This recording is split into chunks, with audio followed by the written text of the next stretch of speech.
This Parsha Podcast is dedicated in honor of my dear personal friends and staunch supporters of Torch, Alan and Phyllis Kritz. Thank you for your kindness. Thank you for your generosity. And most of all, thank you for your friendship. If you would like to sponsor a Parsha Podcast, or if you want to ask me any question or share any comment, or just to say hi, please email me at rabbiwalby@gmail.com. Don't be shy. I'm looking forward to hearing from you. Parshas Vayeitzei contains a weighty 148 verses. We are going to be following the storyline of Jacob exclusively. At the end of last week's Parsha, Jacob usurped the blessings from his brother. He found out his brother wants to kill him. He's told by his mother and then his father to go travel to Charan, to the home of Rebekah's brother Laban, marry one of his daughters, settle down there until things quiet down on the home front. And the parsha begins that Jacob leaves Be'er-Sheva, he leaves the home where his parents are, and he travels to Charan. And this journey is quite memorable because he stops along the way in the place. Whenever the Torah says the place, it doesn't tell us which place it is. It's a reference to Temple Mount, to Mount Moriah, to the place where both temples stood, where the third temple is going to stand, the plateau held up by the western wall in Jerusalem. He stops there overnight. He spends the night there. He gathers some stones from the area, places it around his head, and he goes to sleep. And he has a very memorable dream. In the dream, he sees a ladder that's rooted in the ground, but the head of the ladder is in heavens, and there's angels of God going up and going down the ladder. And he has a prophecy, and God appears to him in the prophecy, and he says to him, I am the God of Abraham and the God of Isaac. The land upon which you are sleeping, i.e. the land of Canaan, the land of Israel, is going to be yours for you and for your descendants. So this is the third time we have the pledge. The pledge was given to Abraham, to Isaac, and to Jacob. And the Almighty continues, your descendants will be as numerous as the dust of the earth. You will spread in all directions, and all the nations of the world will be blessed through you and through your descendants. And this, again, is a repetition of the blessings that were originally given to Abraham, repeated to Isaac, and now a third time to Jacob. And the Almighty continues, verse 15, and behold, I will be with you. I will guard you in all that you do. I will return you to this land. You're going now to Charan. You're going to spend some time in Laban's home. I'll bring you back. I won't abandon you. I'm going to fulfill my pledges to you. So there's a few things here to analyze.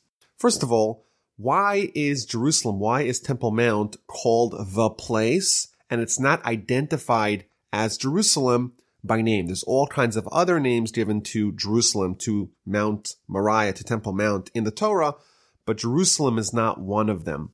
So, interesting question. The Rambam gives several answers. Number one, he says that if the Gentiles knew the location upon which God was planning to build the temple and be the epicenter of the Jewish people, then A, they would have destroyed it. B, they may have had bloody wars over it. And C, most importantly, the tribes of Israel would have had a war over which tribe is going to have Jerusalem in their portion. And therefore, in order to forestall a potential civil war, because every tribe is going to want to have Jerusalem in their portion, the Almighty did not reveal it until much, much later, until the times of David, hundreds of years after the Exodus. And of course, ultimately, it ends up in the tribe of Benjamin's portion. So Jacob arrives in this place and he spends the night. And Rashi tells us that he prayed in this location, and specifically, he instituted the evening prayer. This is a little bit interesting. Jacob is fleeing from his brother. He's about to travel to the unknown world, and he stops at night and he institutes the evening prayer. And I think this reveals the essence and the power of the evening prayer. In Talmudic literature, our world, or certainly our world when we are quote unquote in exile, is considered a world of darkness.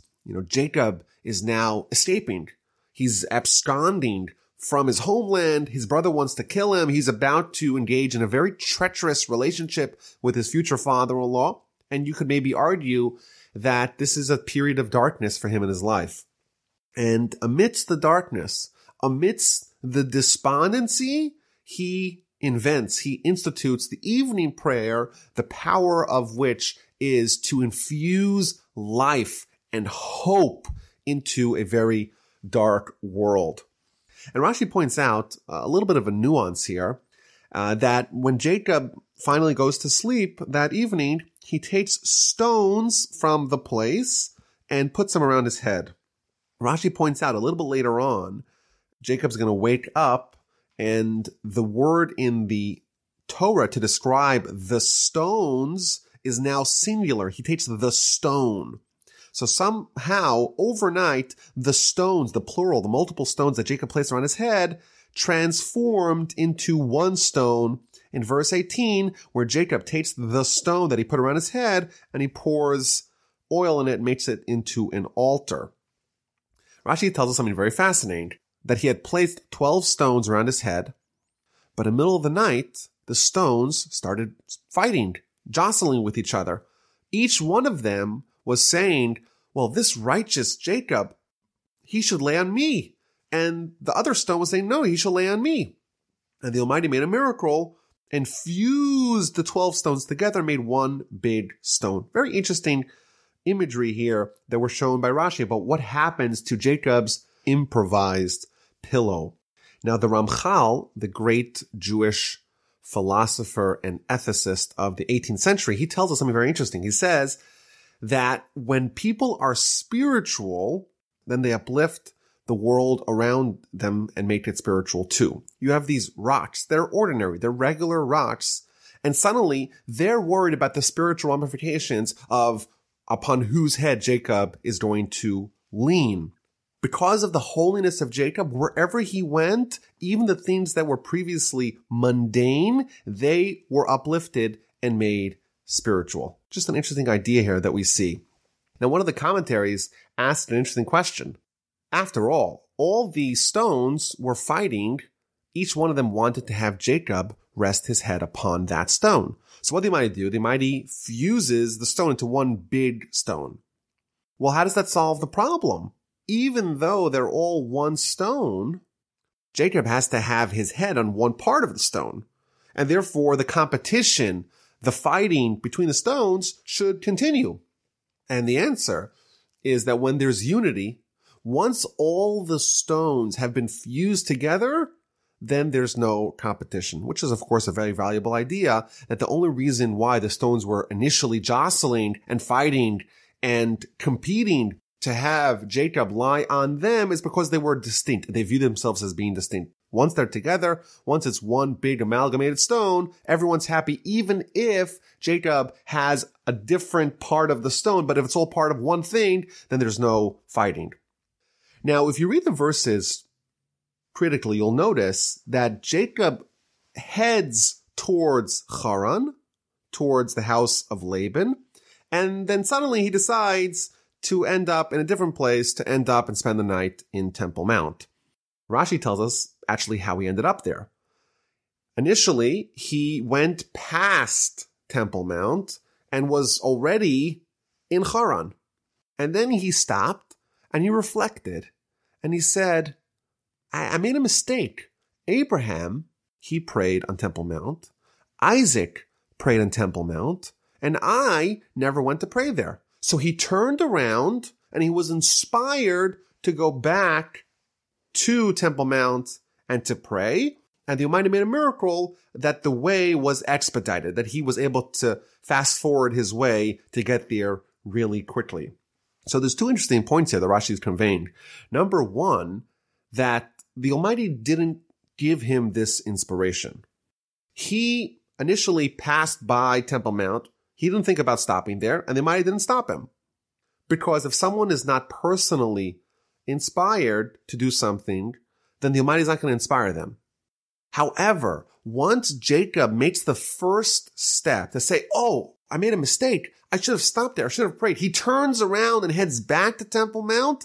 The Almighty will help expedite it. And as a result, he got all these amazing eternal blessings. The Almighty tells him he's going to watch him and guard him, and he'll proliferate in all different directions. He'll have the land of Israel. His descendants will be like the dust of the earth. It's possible that had Jacob not been inspired to turn around and say, oh, I should go there and I should go pray, he would not have gotten all those amazing eternal blessings for him and for the Jewish people. And the Torah stresses that his prophecy was amidst a dream. And by my count, there's 11 dreams in Genesis, and each one of them are prophetic. Now, the Talmud tells us that in general, dreams may have a smidgen, an inkling of prophecy. It's 1/60th by the Talmud's calculation. And the average dream is still 1/60th of prophecy. But the Rambam tells us something very interesting. He says that all prophets only experience prophecy in a dream-like trance. All prophets, with the exception of Moses, are not fully awake when they absorb the prophetic message. And the idea behind that is very powerful. When you are going to communicate with God, you're not talking to God via your body. It's your soul that's capable of prophecy. And the body, in fact, is an inhibitor. And therefore, the only way to batter through the resistance of the body resisting prophecy is that it needs to be lulled into sleep, to become unaware of its surroundings and allow a window, a void through which the soul can have its prophecy with God. And the nature of the prophecy is that he sees a ladder, and the ladder's roots are in the ground, but its head, its top, is in the heaven. And there's all kinds of homiletic interpretations here to this path to greatness that's evident in the ladder. So just to share a few of these ideas. Number one, that our ascent to spiritual greatness is modeled after a ladder. Like we're climbing to heaven one rung at a time. With each step, with each movement towards God, towards the heaven, we get the opportunity to move on to the next step and so on. And of course, we don't try to jump too many steps at once. If you try to conquer the whole ladder at once, you'll fall down, you have regression. That's one idea. Another idea we'll find in the more Kabbalistic sources that a ladder is modeled after the soul. You know, we have a soul in our body. And that essentially means that the soul is rooted to the ground, to the earthly world. It's bound to the body. But like the ladder, like this ladder in Jacob's dream, part of the soul is still in heaven. Its roots, its spiritual roots are from above. And the soul is kind of straddling both worlds. Its homeland, its origin is in the spiritual world, and it is drawn into our physical body. One more idea from this ladder, Jacob sees in the ladder angels going up and angels going down. And these two are the models of our pursuits of greatness. There's the angels going up, and then there's the angels going down. We could take the holiness and draw it from above, like the descending angels. We have angels from heaven, and we bring them down to us. That's one model of achieving greatness. And then there's a second model, which is the angels going up, the ascending angels, to uplift what is low, to take what is here and bring it up. Alternatively, there's to take what's up and bring it down. So Jacob wakes up after this amazing dream and these amazing prophecies, and he realizes the seriousness and the holiness and the hallowedness of this place. He gets frightened. He says that had I known that this place was a place of holiness, I wouldn't have gone to sleep there. And he labels it the gate of heaven, the Shar HaShamayim, the entrance for heaven. Says Rashi something very fascinating. Prayer, in order for it to go to heaven, has to first travel to Israel, to Jerusalem, to the Temple Mount, and that is the portal to heaven. If someone prays in Houston, Texas, or in Canada, or in Hawaii, their prayer has to travel to Israel, to the gates of heaven on Temple Mount, and only from there could it go up to heaven. Jacob wakes up in the morning. He takes the stone that was around his head, the improvised pillow. He makes it a pillar. He pours oil on it. He renames the place Beth El. The Talmud points out that Abraham, Isaac, and Jacob each had a name for this location. Abraham called it a mountain. Isaac called it a field. Jacob called it a house, a home. Says the Talmud, Abraham's name refers to the first temple. Isaac's name refers to the second temple. And Jacob's name, the house, the permanent temple, is referenced by Jacob. Jacob makes a vow. If God will be with me, he'll guard me on this way that I'm going. He'll give me bread to eat and clothes to wear. All Jacob asks for is the minimum. All he wants is clothes to wear and bread to eat. And I return in peace to my father's house, and Hashem will be a God to me. Then this stone, which I have set up as an altar, shall become a house of God. And whatever you will give me, I shall tithe it to you. Like Abraham before him, Jacob dedicated himself to tithing, to giving 10% of what he has from God back to God in charity. Now, the nature of this vow is somewhat unusual. God promises to be with Jacob, to guard him, to bring him back. And then Jacob says, you know what? If God will do that, then I pledge to tithe, which seems to imply that it's possible for God to not keep his word if God will keep his word, meaning that it is feasible for God to not keep his word. Well, how's that so? Of course, God's going to keep his word. So the Ramban in his comment here says something kind of scary. He says that the reason why Jacob made this vow, this promise, this pledge, this condition is because it's possible for God to not keep his word if people sin, meaning that God's promises are contingent upon us doing our job. If we don't do our job, then God is absolved from his responsibility, which of course is a terrifying idea. Chapter 29 begins with Jacob leaving Temple Mount and heading to east and arriving in the hometown of Laban, his uncle. And he arrives to town and he sees a well. And behold, there's 3 flocks of sheep beside the well. And they're all waiting to have enough herdsmen, enough shepherds come to the well, because on top of the well, there's a huge stone. And they can't get any water to give water to their flocks until the stone is rolled off. And therefore, they're just sitting around, loitering around, waiting for more people to come to uncork the well.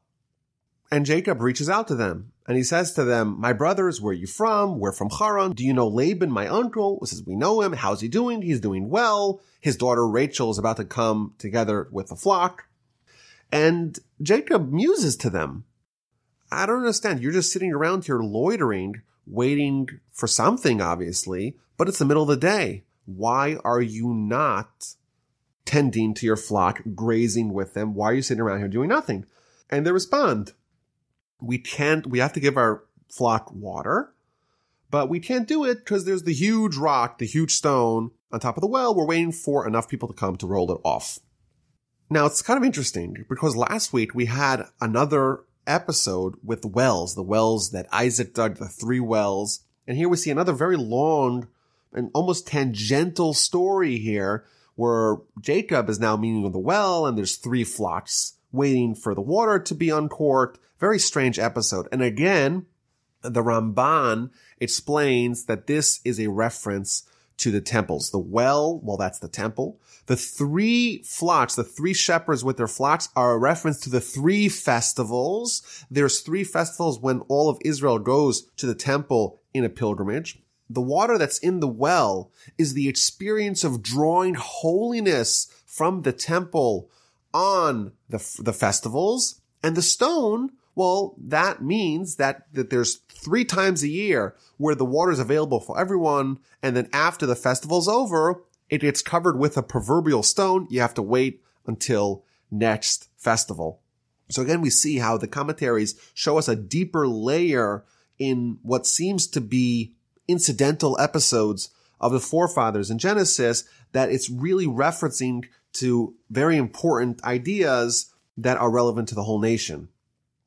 Now, when Jacob starts rebuking them, he says to them, what are you doing here? Why are you just loitering? Rashi tells us something very important. Rashi says that Jacob tells them, I don't get it. If you're being hired by the owner of the flock, then it's your responsibility to make sure that you do a complete day's work. It's inappropriate for you to be hired to do a job and not execute responsibilities faithfully. And this seems a little bit odd. Jacob arrives in town and he meets people and he asks a few preliminary questions and right away begins to seemingly attack them. He's saying, what are you doing? You're being dishonest. What's going on over here? So the commentaries explained that Abram, Isaac, and Jacob, these people are totally intolerant of evil and of dishonesty. And therefore, if Jacob sees something that he finds as inappropriate, it's improper for him to sit back and to absorb it and to be complacent. He has to react. And right away, he says to them, don't be dishonest. If you're being hired for a job, do your job. As he is speaking to the herdsmen, Rachel arrives. She was a shepherdess working for her father. Jacob sees her, and he sees the flock of Laban, his uncle. He right away runs over to the well, pushes off the stone with his own hands. He was obviously very strong. And he gives water to the sheep of Laban, his uncle. He walks over to Rachel, his first cousin. He kisses her. He starts crying. And he tells Rachel that we're first cousins, we're relatives. He is Rebekah's son. And she runs and tells her father. Why does Jacob cry when he sees Rachel? So Rashi gives us two reasons. Number one, because Jacob foresaw prophetically that he's going to marry Rachel, but he's not going to be buried next to her. In the cave that we spoke about 2 weeks ago, Jacob's going to be buried himself, but his other wife, Leah, Rachel's sister, is going to be with him, buried next to him. Rachel's going to be buried somewhere else. And therefore he starts crying about that because he's not going to be buried next to her. And this seems a little bit unusual. Jacob meets his wife for the first time. And the only thing he thinks about, or one of the first things that he thinks about, is the very distant future when they're going to be buried. He's not going to be buried together. So even though Jacob's able to understand things prophetically and be able to see the future to a certain degree, it seems odd that the very nascent stages of the relationship, he just met her. He's already worried about where they're going to be buried. It seems kind of unusual. And perhaps the answer is that according to Jewish philosophy, marriage is an eternal union. It's a union that's not only a bond of the husband and wife while they are alive, it's a package deal. Even once they pass, even once they move to the spiritual world, husband and wife are together. So for example, in a few weeks, we'll read about Joseph, Jacob's son, and the wife of Potiphar, a woman that tries to seduce him. And Rashi there tells us he refuses on two fronts. He doesn't want to be with her in this world, and he doesn't want to be with her, bound up to her for eternity. Meaning that the relationship of husband and wife transcends the relationship in this world and really is eternal. Jacob sees prophetically that he's not going to be buried next to what he thought was his soulmate, Rachel, and that indicates that their union won't be complete, and therefore he is saddened. Alternatively, Rashi tells us the reason why Jacob was crying is because he came empty-handed. 2 weeks ago, we read about Eliezer, who was the servant of Abraham. He comes to court Rachel, and he brings all kinds of jewelry. And here Jacob comes with nothing. Why did Jacob come empty-handed? So Rashi says something very fascinating. Eliphaz, the son of Esau, was sent by Esau to go murder Jacob. So Jacob was laden with all kinds of jewelry, and Eliphaz comes and upon the instruction of his father is about to kill Jacob. But Eliphaz was very disturbed by this. He didn't want to kill his uncle Jacob. But he was between a rock and a hard place. On one hand, he didn't want to kill his uncle Jacob. On the other hand, his father Esau told him to go kill him. So what did he do? So Jacob came up with a loophole, with a solution. He says, and this is recorded in the Talmud, if someone is poor, if someone is destitute, well then it's considered as if they're dead. On a certain level, they are lacking life. And therefore, Jacob advised him, take all the money that I have, take all the jewelry that I have, and then it's considered as if I'm dead, and therefore I'm still alive, But you could go tell your father, you know what, I killed him on a certain level. And that's what happened. And therefore Jacob arrives and he's penniless. And he's sad because he wasn't able to offer to his prospective bride, Rachel, what he believed she deserved. One of the commentaries suggests something very interesting. Jacob's crying because he's not rich or he's penniless. Is that something that someone like Jacob should really be worried about? Why is he so disturbed that he's coming empty-handed? And the suggestion was that, Laban and Rebekah, these are two siblings living not only in opposite sides of the world, but on opposite sides of the spiritual spectrum. You have the idolatrous family, Laban's family, and you have the religious, the monotheistic family of Rebekah in Israel. Jacob is worried that people will have a certain stigma about the people who are more religiously inclined, more monotheistic, that they're not successful. They're not able to carry their weight. And they're poor. They don't have their affairs in order. That is a certain criticism that could be levied, and maybe still is today levied, on the people that are more focused on the spiritual world, but they're not put together. They don't dress well. They're not financially adept. That's a common criticism even today. Jacob was worried about the implications of that criticism, this idea that he could be maligned for his arriving empty-handedness and what that may say in the eyes of the onlookers about what living in a more spiritually inclined world does to you. It's like you have to forfeit. And Jacob's, no, you don't have to forfeit. Isaac is the most spiritually advanced person in the world and the richest person in the world. And that's really the way it could be. Maybe it ought to be. You don't necessarily forfeit anything substantial really by embracing the spiritual world. In the end, you have it all. When Jacob was not able to demonstrate that, he was saddened and he cried about the misconceptions that could be drawn from that reality. Laban hears that Jacob is there. He runs out to him.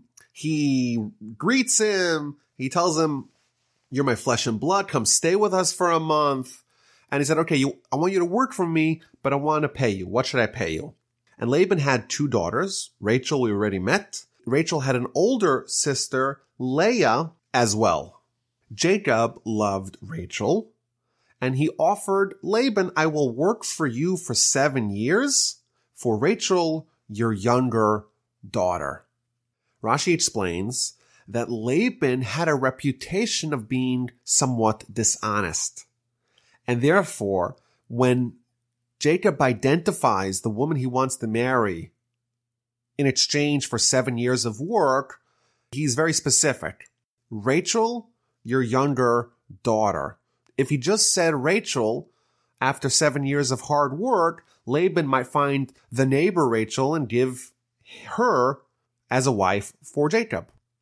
If he said your daughter, Rachel, well, then maybe Laban would go to the DMV and do a name change and change Leah's name to Rachel and give him Leah, who's now called Rachel. Therefore, he said, Rachel, your daughter, the younger one. Jacob instituted all kinds of safety measures to prevent fraud, and in the end, it didn't work, as we shall see.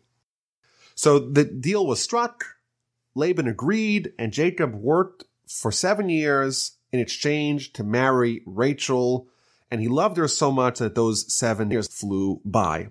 7 years later, Jacob says to Laban, "I have fulfilled my term. Give me my wife. I want to marry Rachel." So Laban makes a huge party. And in the evening, he does a switcheroo. He takes Leah, his older daughter, and puts her under the veil as the bride. And Jacob marries her, not realizing that it is Leah, not Rachel. Laban gives his daughter Leah Zilpah, a different woman who's a maidservant. Later on, we find out that Zilpah was young and she was part of the ruse, because she was really supposed to be the maidservant that's supposed to go together with Rachel. And in the morning, Jacob wakes up and he finds out that he's married to Leah instead of Rachel. So he runs over to Laban and says, "This is not fair. What have you done to me? I worked for you for 7 years for Rachel. Why did you deceive me?" And Laban says, "Well, our policy, our custom is that first the older daughter gets married and then the younger daughter gets married. And therefore, it was improper for me to give you Rachel before Leah is married. However," says Laban, "I'll give you Rachel as well, but you have to work for me for an additional 7 years." So we see already that Jacob had cause for concern. He knew that Laban was very deceptive, and indeed Laban seemed to have overcame the safety measures that Jacob instituted, and he snuck Leah instead of Rachel as a wife for Jacob. Jacob agreed to these new terms, and he married Rachel, and Rachel was given Bilhah, a second maidservant.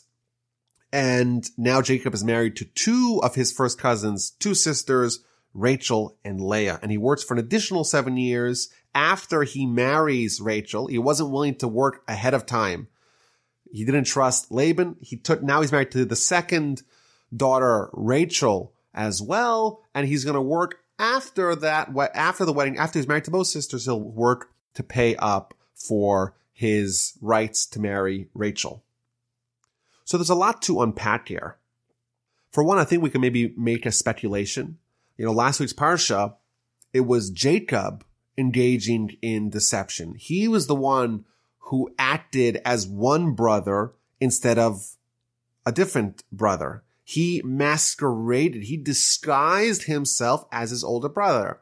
And maybe that boomeranged back at him in a deception that was done to him, where again, two siblings were swapped and one was passed off for the other, which is just an interesting idea in general. But one question could be asked is that, how is it really possible for Jacob to not have picked up on the ruse? How is it possible that he didn't realize that the woman he was marrying is indeed Leah, not Rachel? So there's a few answers to this question. I think the simple answer is that just like Jacob and Esau were twins, Rachel and Leah were twins too. So they might have looked kind of similar.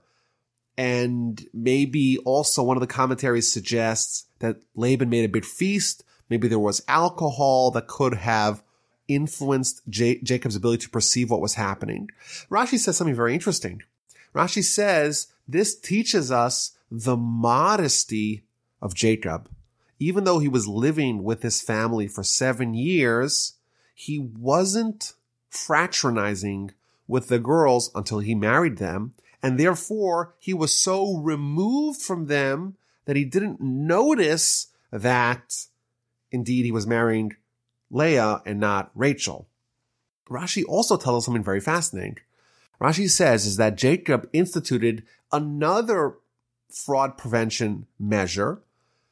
He gave a secret code to Rachel. And he said to Rachel, "This is the code, and I want you to share this code with me under the wedding canopy, just so I should know for sure." It's like two-factor authorization, just so I know for sure that you are Rachel, and I'm not sharing the code with anyone else.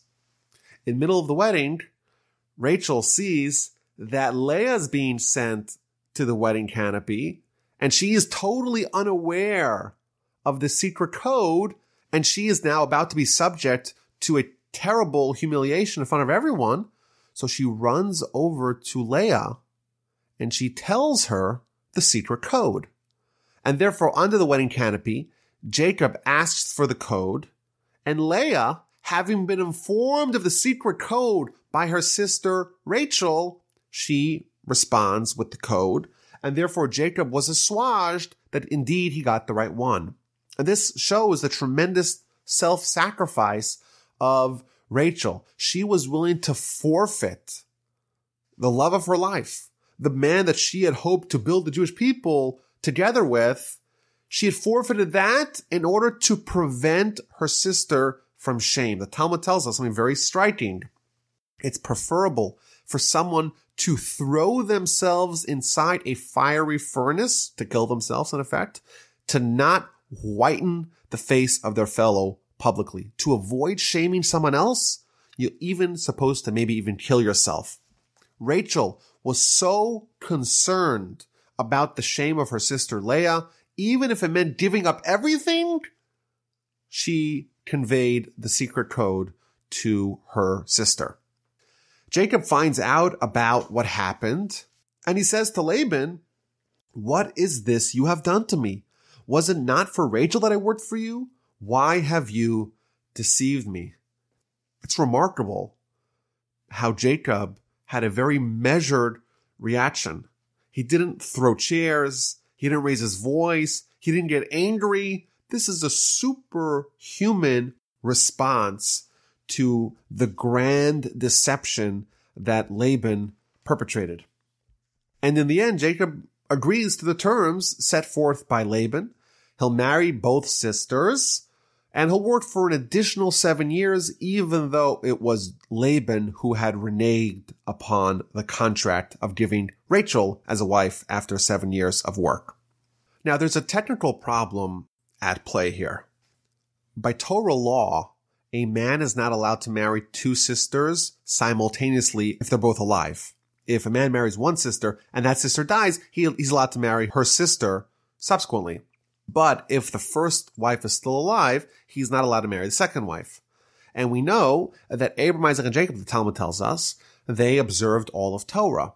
So how did Jacob marry two sisters? So there's many answers to this question.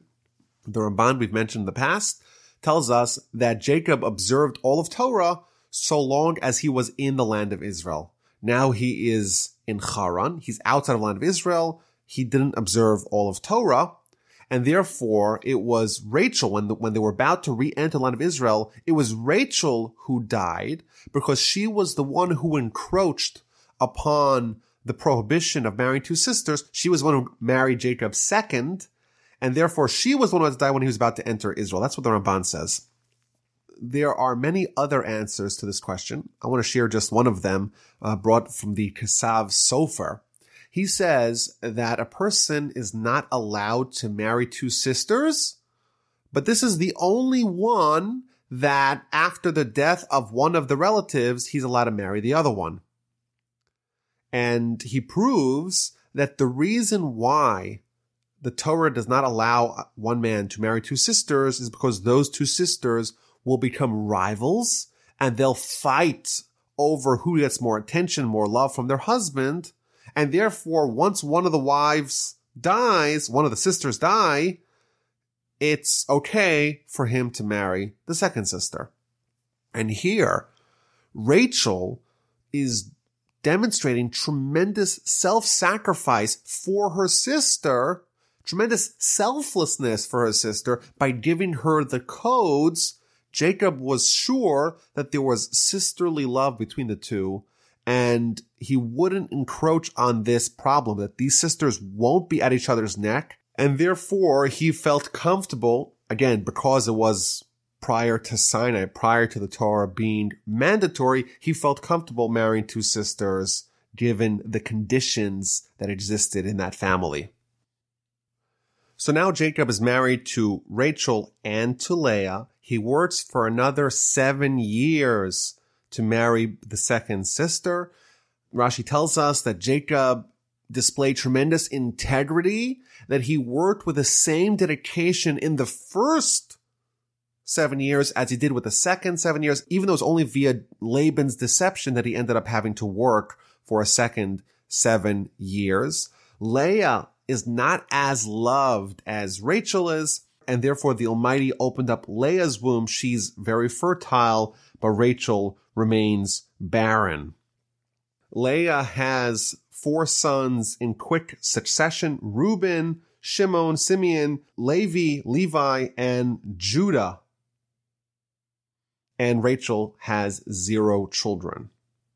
In each one of these 4 children, she names the child based upon the feelings that she's having and the appreciation that she's having for what this creates in the family.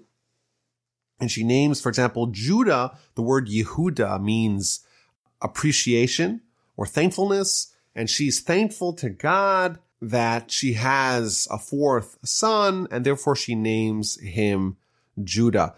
The Talmud tells us that until Leah thanked God for having a child when she named her 4th son Judah, there was no one that had that same level of appreciation for God in history.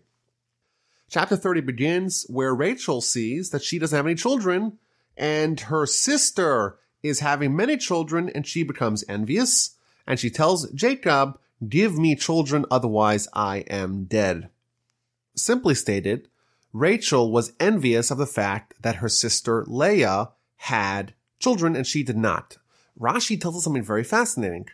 Rashi says that Rachel was envious of her sister. She was envious of her sister's good deeds that resulted in her being meritorious in having children. Rashi is revealing to us a different understanding in the Torah, that the envy was not just simple base envy, rather it was envy of the spiritual deeds that resulted in Leah having fertility. So Rachel tells Jacob, "You have to pray for me." Ultimately, Rachel takes her maidservant Bilhah and gives her to Jacob. They have 2 children together. Leah sees that she stopped having children, so she takes her maidservant Zilpah and also gives her to Jacob as a wife, and she also has 2 sons. So the final tally is that Jacob has 4 wives: Rachel, Leah, Bilhah, and Zilpah, and thus far he has 8 sons, 4 from Leah and 2 apiece from Bilhah and Zilpah. And then we read the story about the dudaim. These dudaim are some sort of herbs or spices that were believed to help contribute towards fertility. Reuben, the oldest son of Jacob, the oldest son of Leah, he goes out in the time of the wheat harvest. He finds these dudaim, these aphrodisiacs or some other sort of herbs in the fields, brings them to Leah, his mother. And Rachel says to Leah, "Please give me some of your son's dudaim. Give me some of these herbs or plants that could contribute towards fertility." So Leah responds in a very surprising way. She said to her, "Was your taking my husband insignificant? And now you take even my son's dudaim?" And Rachel responds, "Therefore he should lie with you tonight in return for your son's dudaim." So Leah's reaction to Rachel's request is very puzzling. After all, Rachel forfeited being Jacob's sole wife by revealing to Leah the secret code under the canopy.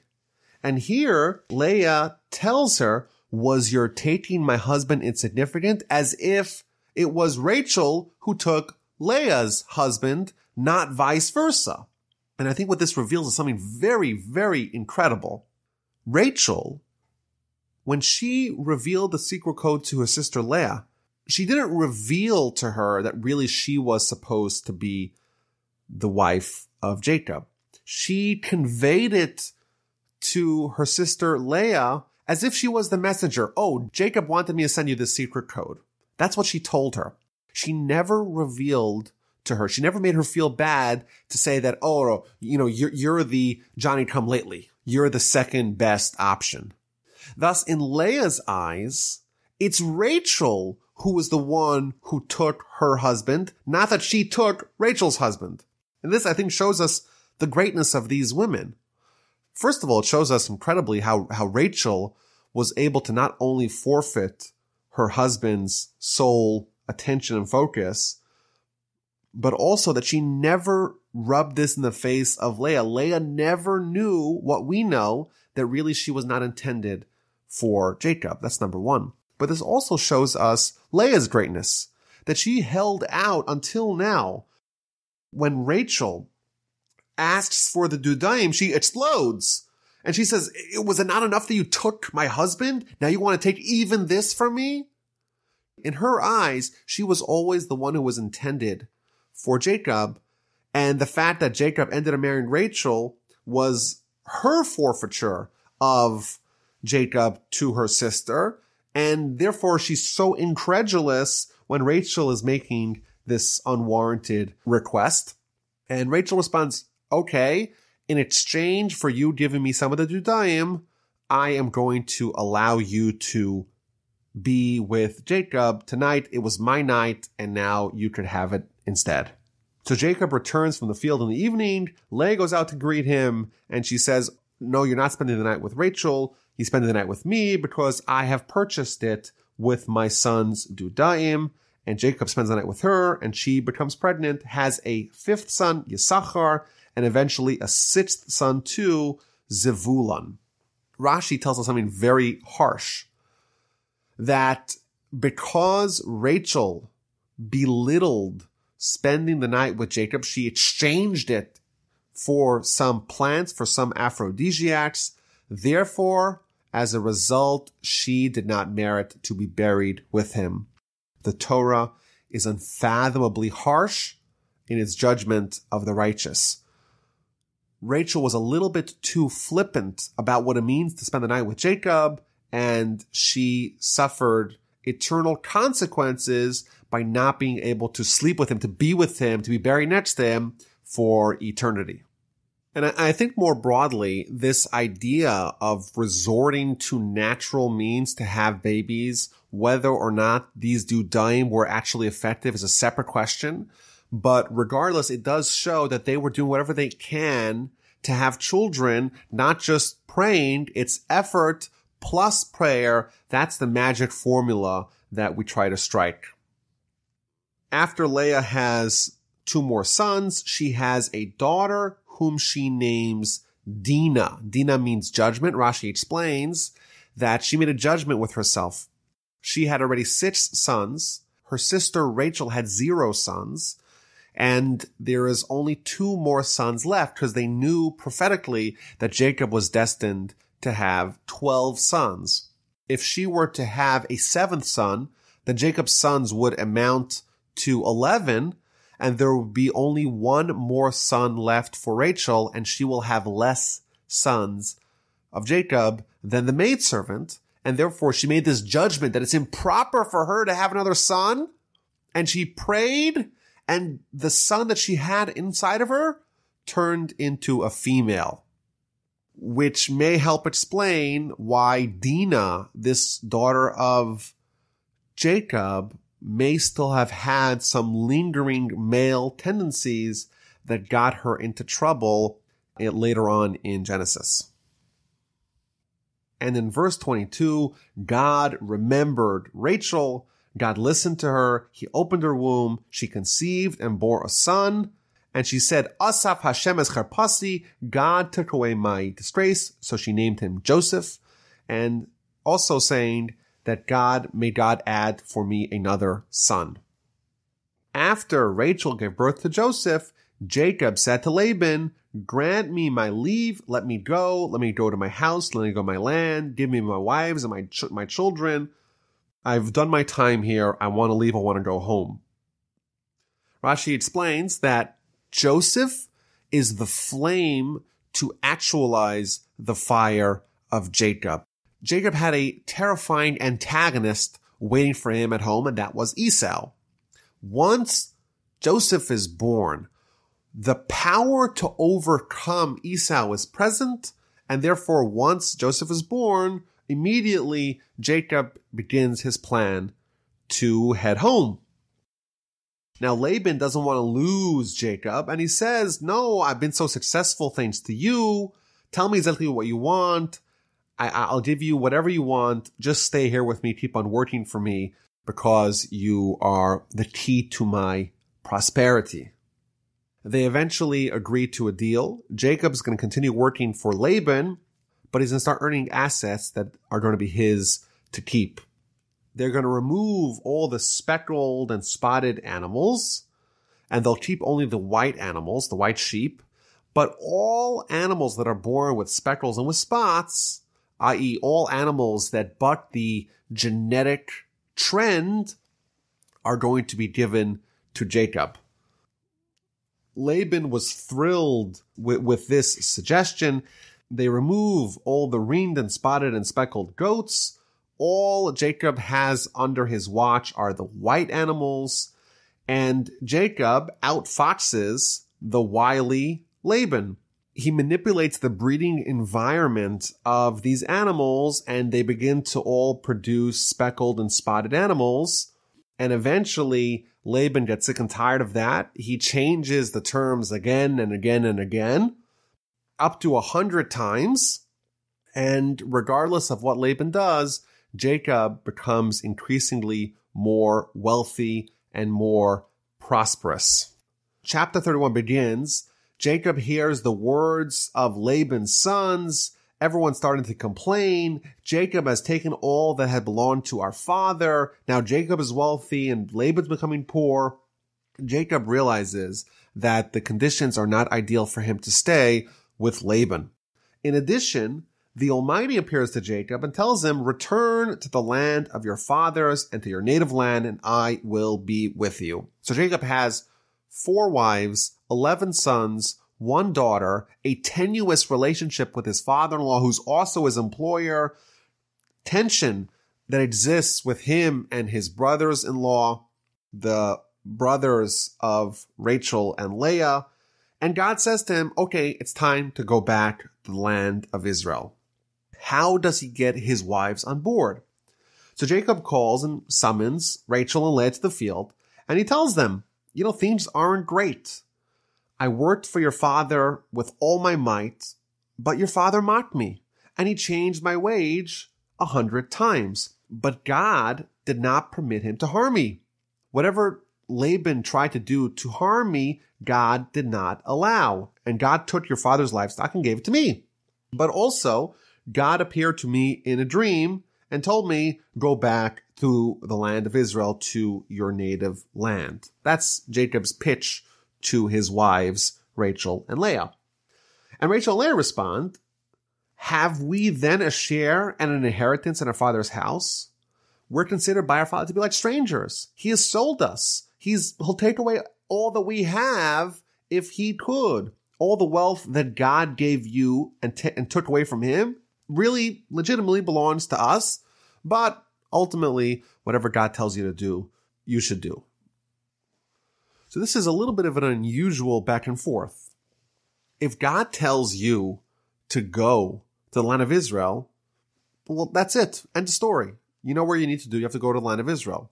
Yet when Jacob conveys the message to his wives, he begins by saying, it's a very hard environment for me here. And he outlines why it's very difficult. And only then does he drop the bomb and say, God tells me to leave. And in addition, when they respond, they too outline why it's not ideal for them. And then ultimately they tell him, whatever God has said to you to do, you should do. So in last year's version of the Parsha Podcast, I spoke about this idea at great length. But here we see a concept of how we're supposed to overcome challenges. To leave with such a family with 12 children, 4 wives, all kinds of assets, to leave and move to a foreign land is very difficult. But God tells you to do it, you got to do it. However, you could use this tactic to overcome the difficulty by minimizing the difficulty, by remembering, well, how good is it really over here? It's actually pretty difficult. And once you remember that, you're actually making it much easier for you to do what you need to do by minimizing the difficulty. So Jacob does that in his initial communication with his wives, and his wives respond with that as well. They minimize the difficulty, but ultimately they want to do the will of God. So they agree upon a plan to gather all their stuff and to leave and escape from Laban to travel back to Isaac in the land of Canaan. Laban went to shear his sheep, and Rachel takes this opportunity to steal his idol, his teraphim. And Jacob takes his whole family with all their possessions, and they escape without telling Laban. They start fleeing east in the direction of Mount Gilead, and eventually Laban finds out what happens. So he starts pursuing Jacob and his caravan.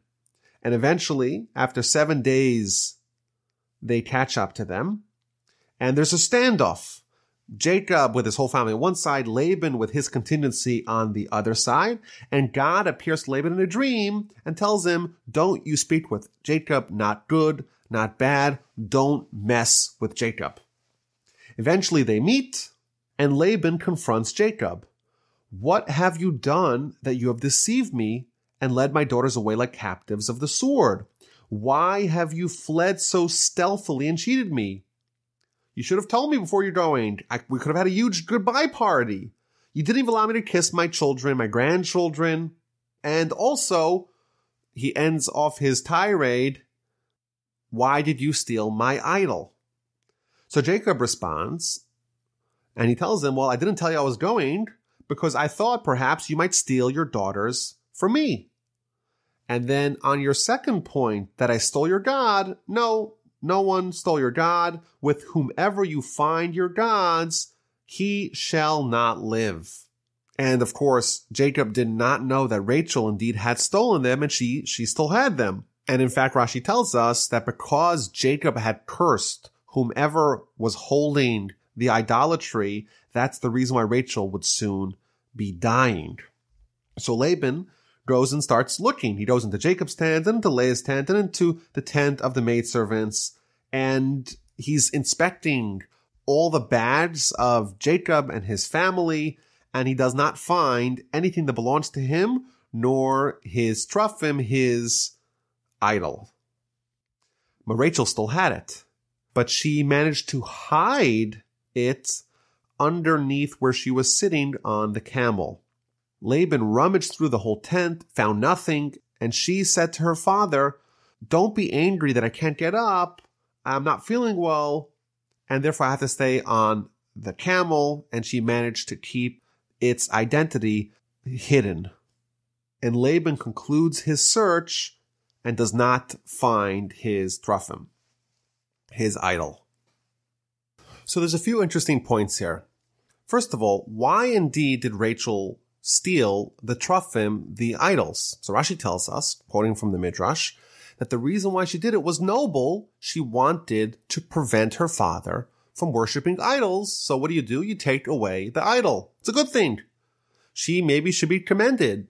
It's like you have someone who's, God forbid, addicted to heroin. Well, what is the responsible onlooker that wants to help the addict? What do? They take it away. Or, God forbid, if there's someone who's suicidal, you take away the gun. It seems like Rachel did the right thing. But Jacob, in verse 32, curses whoever has it. Apparently, he didn't know that Rachel stole it, and as a result of that, Rashi tells us, Rachel died. So, two questions. First of all, how indeed can Rachel be punished for doing what seems to be the right thing by removing her father's ability to worship the idol? That's question number one. Question number two, Jacob did not suspect that Rachel, or maybe even someone else, would do the right thing and take away the idol. Why does Jacob say so definitively, whoever has the idol is going to die? So I want to maybe suggest an answer. Jacob knew that someone may take the idol, but hopefully by the time they've traveled for 7 days, they would have discarded it. Maybe you throw into a bush or into the river, but someone would have gotten rid of this dangerous contraband. And therefore, if you read the verses critically, Jacob only cursed the one who still has the idol in their possession, not who took it initially.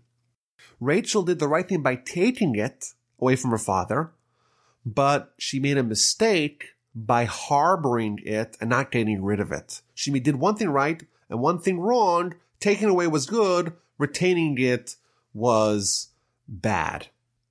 And therefore, she became susceptible to the curse when Jacob says whoever has the teraphim, the idol, in their possession is going to die. She should have discarded it. It's very dangerous to walk around with an idol together with you for easy access. After Laban comes up empty-handed, Jacob launches a legendary attack on his father-in-law, Laban. Verse 36, then Jacob became angered, and he took up his grievance with Laban. Jacob spoke up and said to Laban, what is my transgression? What is my sin that you have hotly pursued me? When you rummaged through all my things, what did you find of all your household objects? Set it here before my kinsmen and your kinsmen, and let them decide between the two of us. For 20 years I've been working for you. Your animals never miscarried. I never ate any of your animals from your flock. If an animal got injured, I absorbed the loss. If it was stolen, if it was injured by day or by day scorching heat consumed me, frost by night, I lost sleep over your animals. For 20 years I have been in your household, 14 years for your 2 daughters, 6 years for your flock. You changed my wage 100 times, and if not for the fact that the Almighty was watching over me, I would have totally been empty-handed, have nothing to show for my 20 years of hard work for you. God saw my wretchedness and the toil of my hands, and he admonished you last night. Jacob levies a scathing attack on Laban for his egregious mistreatment of him. And Laban responds in verse 43, then Laban spoke up and said to Jacob, the daughters are my daughters, the children are my children, the flock is my flock, and all that you see is mine. Laban is completely unreasonable. There was no one to talk to. Jacob outlined logical arguments of why he was mistreated, and in a completely disingenuous way, Laban totally disregarded all of Jacob's arguments. The sons are mine, the daughters are mine, the flock is mine, everything is mine. And we see sometimes that sometimes there's going to be a conflict and one side is not willing to listen, and no matter what you say, no matter how clearly you outline your arguments, no matter how clearly rational and intellectually sound they are, it doesn't matter. If the other side is unwilling to listen, unwilling to hear, no matter what you say, you may not be able to penetrate that. And Laban continues and proposes a truce, a treaty. Yet to my daughters, what could I do to them this day, or to the children whom they have borne? So now come, let's make a covenant, I and you, and the Almighty should be a witness to me and you. They take a bunch of stones, they build a monument, they pledge to each other that neither of them will cross this DMZ to harm the other. They make a feast, they break bread, they spend the night together, and in the morning, Laban departs back to his homeland. He kisses his sons and his daughters, he blesses them, and Jacob continues along the way. As he's about to arrive in the land of Israel, angels appear to him. Now the angels of Israel are there to accompany him. He spent 20 years together with Laban. He managed to survive and thrive under those very treacherous conditions. Now it's time for him to head back to Israel and to face the music with Esau, the brother, still hell-bent on killing him. And their interaction is going to dominate the beginning of next week's Parsha, Parshas Vayishlach.